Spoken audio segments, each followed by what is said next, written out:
Com essa minha explicação aí, vocês já pegaram a lógica, então, de como é que a gente faz, aliás, como é que a gente descobre qual é a geometria, qual é o formato que essa molécula tem, tá? Então agora eu deixei para explicar um pouquinho depois, né, que é o seguinte, então. Essa lógica de que ligações químicas se repelem o máximo possível uma das outras, cada uma tenta ficar o máximo possível longe das outras, e que também um par de elétron que o átomo central tenha na camada de valência, ele influencia na geometria da molécula como se fosse uma ligação química, ou seja, a gente vai ter que ele vai sofrer repulsão tanto quanto como se fosse as ligações químicas, e isso vai influenciar no formato das ligações, então, né, no formato da molécula, aliás, né? Então, essa lógica aí, ela é uma teoria e ela tem um nome. E o nome dessa teoria, ela é chamada por essa sigla aqui, ó, VSEPR. VSEPR.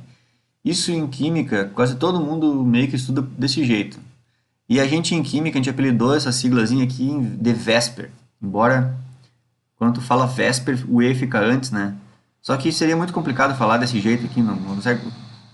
Fica duas consoantes aqui, a vogal no meio depois, né? Então, todo mundo chama de Vesper, tá? Mas a sigla é VSEPR. O que é essa sigla, hein? Essa sigla, ela vem do inglês, tá? Vocês vão ver que na química é um monte de sigla, né? Lá, tem uma disciplina do curso que é lá no final do curso, lá, análise instrumental, não adianta, os aparelhos, essas coisas são teorias que foram escritas em inglês, né? Que é a linguagem mais universal na ciência, assim. Então a gente usa, eu acho mais interessante a gente fazer um esforcinho e usar a sigla em inglês. Eu até acho mais interessante. Mas existem livros que aportuguesaram essa sigla aqui, tá? Mas vamos lá. A sigla em inglês, ela quer dizer, o V quer dizer valence, que é valência, tá? Valência. Lembra, valência, a gente estudou a camada de valência, né?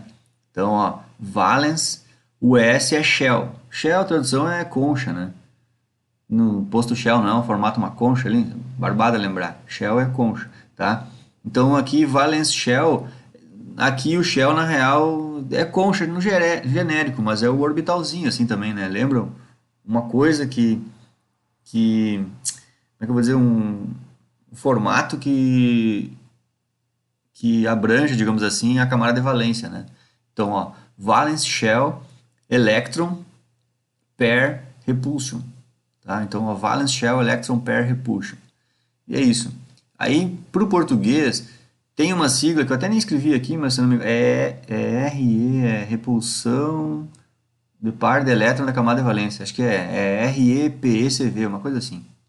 Ou RPCV. Mas quer dizer repulsão par de elétrons na camada de valência. Ou tem umas que começam também, já vi sigla que começa com T, teoria da repulsão, TRP. Cara, na real, se vocês fuçarem aí no Google, vocês vão achar até mais de uma sigla que é tradução em português. Tenho certeza. Mas a sigla em inglês é a universal, todo mundo estuda aqui. Então eu acho que vou deixar no meu material só a sigla em inglês, tá? Se eu não me engano, eu acho que no Watson não tem sigla em português também, tá? Então, se um dia vocês pegarem o livro do ensino médio, acho que lá no livrinho que eu... Nem me lembro se no livrinho que eu dei pra vocês tem, não me lembro também.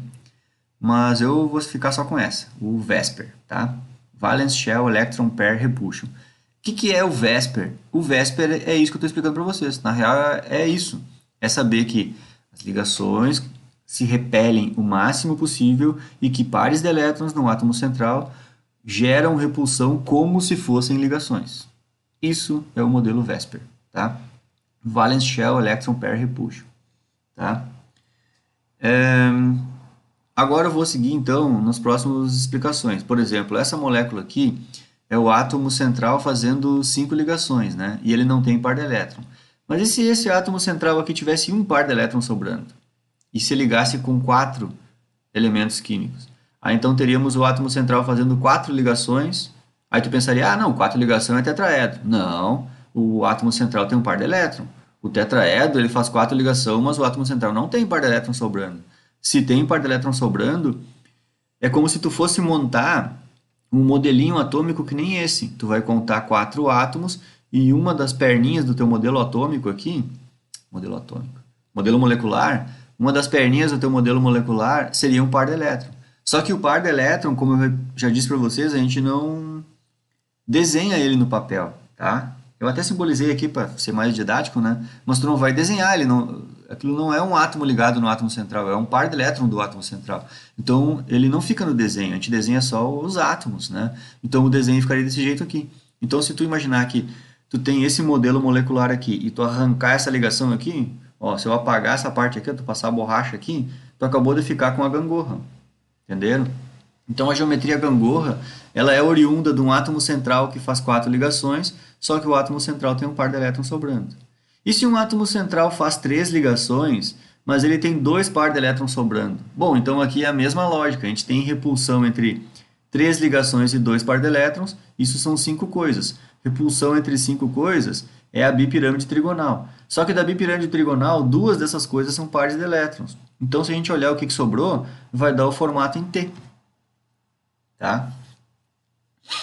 E deixa eu, antes que vocês me perguntem, o formato é em T. Alguém poderia pensar assim, ah, mas por que não sai de cima e de baixo e fica igual a essa, trigonal planar? Não, não é. Então aí aqui é uma explicação, deve ser bem mais adiantada, né? Alguns microângulos aqui, então a formato que fica é esse aqui. O mais, digamos assim,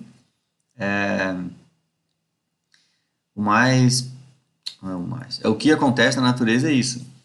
Quando o átomo central tem 2 pares de elétrons, a geometria fica em T, tá? Então não é assim dizer, ah, não, mas eu tirei de cima e de baixo e ficou trigonal planar. Não, não é, tá? Então, vocês vão ter que aceitar a goela abaixo mesmo, né? É assim e pronto, tá? E assim também é o seguinte, ó. Se o átomo central faz 2 ligações só, tá? Mas o átomo central fica com 3 par de elétrons sobrando, a geometria que vai ser, então, é a repulsão entre 5 coisas, ó, 2 ligações e 3 par de elétron, só que esses 3 par de elétron, todos eles vão ficar nessa região aqui, ó, seria equivalente a essa região aqui, essa e essa. Então, a geometria da molécula, ela vai ficar igualzinha a essa daqui, ó, linear.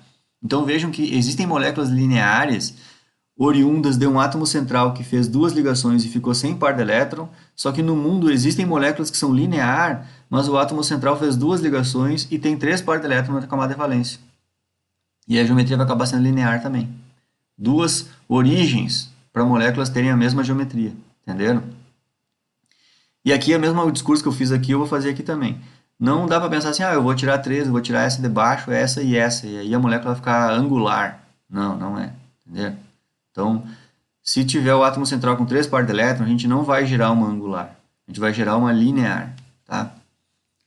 Tem um discurso aí que eu não quis botar aqui, mas nem sei se eu vou precisar dele, mas assim, ó, essas moléculas que tem esse formato aqui, que a parte de cima é igual à parte de baixo, ó, porque isso aqui tem um eixo de simetria no meio, ó, né? A gente diz que é bipirâmide, então quer dizer que tem uma pirâmide para cima e uma pirâmide para baixo. Essa parte do meio que une a simetria da molécula, a gente chama de região equatorial, né? Então, tem uma explicação aqui por que geralmente os elétrons ficam nas regiões equatoriais das moléculas. E essas regiões das extremidades a gente chama de regiões axiais, tá? Então, isso aqui seria uma região axial da molécula e essa parte intermediária aqui é a região equatorial da molécula, tá? Bom, seguindo adiante aqui, quando temos átomos que se ligam com fazem 6 ligações e o átomo central não tem par de elétron, a gente está na geometria octaedro. Só que se esse átomo central aqui fizer só 5 ligações, não 6, e ele tiver um par de elétron, aqui já vai ser o contrário. No octaedro, como a gente tem 4 ligações na região equatorial, né, que agora eu já falei, vou usar a expressão. Se eu tenho 4 átomos na região equatorial, aí já é mais estável quando o átomo central tiver um par de elétron, o par de elétron ficar numa região axial. Daí, então, é por isso que a gente... Quando esse átomo central tiver um par de elétron, o par de elétron não vai ficar aqui. Aí nós teríamos uma geometria mais maluca, porque ia ser tipo a molécula T, só que, né, não existe a geometria aí. O que existe é isso, chamado pirâmide quadrada. Então o par de elétron fica numa região axial aqui, né? E a gente vai ter uma pirâmide de base quadrada. E se esse átomo central fizer 4 ligações e ele tiver 2 par de elétron sobrando na camada de valência, aqui que origina a molécula quadrado planar. Então, eu montei esse materialzinho aqui e fiz uma moldura colorida, mostrando que essa moldura verde origina essas duas. Cada vez que vocês enxergarem moléculas oriundas de pirâmide trigonal e angular, é porque ela é originária do tetraedro. É como se tu montasse nos teus modelos moleculares, que eu até sugeri um dia, de vocês gastar um troquinho aí e comprar um modelinho, né? Tem modelos que são bem baratos e vale a pena, pessoal. Eu acho que eu vou fazer assim, ó, no próximo vídeo eu vou procurar na internet aqui e mostrar para vocês uma sugestão minha de vocês comprarem aí. Um mais baratinho, mas que faz tudo. De volta e meio o cara compra, eu já comprei um, aí eu já tenho o terceiro modelo já. O primeiro que eu comprei era bom, fazia tudo, mas era meio tosco. Mas pelo menos fazia tudo. Aí eu comprei um bom, né, mais bonito todo. Só que aí quando eu comprei um bom, eu comprei errado. Eu comprei um que só faz molécula de orgânica. Então agora eu vou sugerir para vocês comprar um barato, bom e funciona para tudo. Em um só, tá? Então no próximo vídeo eu vou fazer isso aí. Bom, então aqui seguindo na minha explicação, eu vou mostrar isso aqui para vocês. Ó, a moldurinha verde origina essas aqui, a moldurinha azul origina essas e a moldurinha roxinha origina essas. É bem isso. Então, ó, já que eu falei dos modelos, né? Porque é bem isso. Ó. Quando tu compra os modelinhos moleculares, vai vir uma bolotinha com 4 furos, entenderam? Ó, vai vir uma bolotinha com 4 furos, só que tu pensar assim, ah, eu quero montar a molécula, pensa comigo aqui, ó. Eu quero montar a molécula quadrado planar. Ah, eu vou pegar, vai ter que vir uma bolotinha com 4 furos em formato de cruz. Cara, essa bolotinha assim, ó, com 4 furos em formato de cruz, ela nunca vai existir em modelo molecular nenhuma. Na verdade, vai existir essa bolotinha aqui, ó, com 6 furos, sendo que 4 deles estão em formato de cruz e um para cima e um para baixo. Então, quando tu tiver que montar essa molécula aqui, na verdade, tu vai usar essa bolotinha aqui do modelo. Vai pegar essa bolotinha aqui, colocar as 4 ligações e aqui em cima e aqui embaixo tu não bota ligação nenhuma, entenderam? Inclusive, esse modelo molecular que eu vou sugerir para vocês comprarem, ele vem umas... é bem didático ele vem umas borboletinhas assim, para simbolizar o par de elétron, para tu usar na aula, né? Aí tu mostra pro aluno aqui, ó, aqui não é ligação nenhuma, mas ele faz parece uma borboleta, uma asinha assim, uma pazinha, parece uma colherinha assim. Parece uma forma, ele tenta simbolizar o formato de um orbital de elétron. Sabe o orbital P? A metade do orbital P, assim, ele bota assim, para te lembrar que aquilo ali é um par de elétrons. Então é isso, ó. Esses modelos aqui oriundos dessa geometria, esses modelos aqui, gangorra, T e linear, eles são oriundos da molécula bipirâmide trigonal. Então, lembrando as lógicas dos modelos moleculares, cada vez que vocês tiverem que montar esse modelo ou esse modelo com os modelinhos moleculares, aqueles que a gente compra, vocês vão pegar a bolotinha que tem 5 furos. É isso, tem uma bolotinha lá no modelo que tem 5 furos. Então, 3 furos estão na região equatorial e um para cima e um para baixo. Tá? Então, é com essa bolotinha central aqui, com o átomo central, que vocês vão montar essas geometrias. E aqui, essa que eu já falei. Tá? Então, vou acabar esse vídeo aqui e vou começar o próximo.